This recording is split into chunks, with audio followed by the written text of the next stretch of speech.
After reading a novel about a woman giving birth to 10 babies at once, my sister-in-law became determined to challenge the limits of human fertility. She found a shady clinic and planned to have 10 embryos implanted in her. I warned her that not only was it physically impossible to deliver them, but it would also cause massive, life-threatening damage to her body. She listened to me and abandoned the idea. Later, when she discovered she was infertile, she locked me up and forcibly implanted 10 embryos into my uterus. "It's all your fault. Pay me back for my 10 genius sons." I died an agonizing death, my belly swelling until it burst. Now I've opened my eyes back on the day she planned the procedure. This time, sister-in-law, I hope you succeed in giving birth to every single one of your 10 precious genius sons. Sis, look, I've got 10 little miracles baking in the oven already. The sharp, ripping pain in my abdomen hadn't even faded yet when I opened my eyes. I was staring straight into the smug, piggy eyes of my sister-in-law, Tiffany. I shuddered. I was back. I was back to the day Tiffany announced her horrific decuplet pregnancy to the whole family. My sister-in-law, Tiffany, was pure white trash from the boonies. She dropped out of elementary school and spent her days scrolling through weird, breeding fetish stories on Wattpad. She got brainwashed into thinking she was like the magical heroines in her smutty novels, women who could pop out 10 genius babies at once without a stretch mark in sight. She made a vow to turn herself into a baby factory for the Higgins family,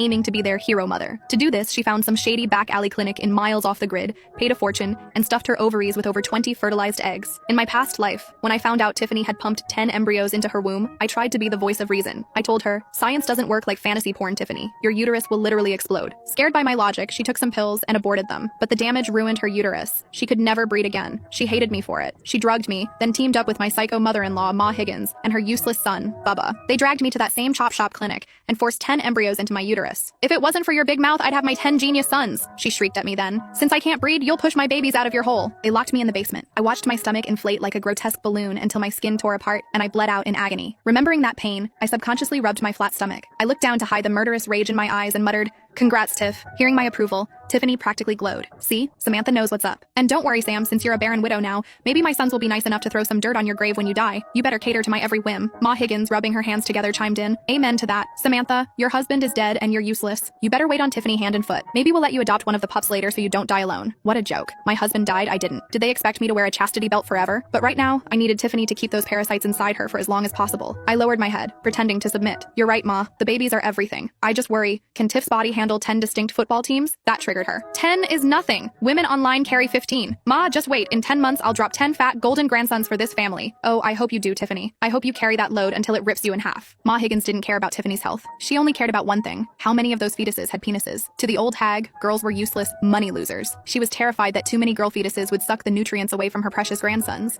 Tiffany didn't have a clue either. In legal IVF clinics, you have some say, but Tiffany went to a butcher shop whose only goal was extracting cash from idiots. They targeted uneducated hillbillies like the Higgins clan. They told Tiffany she couldn't choose the gender just so they could scam more money later. Filled with anxiety that Tiffany might be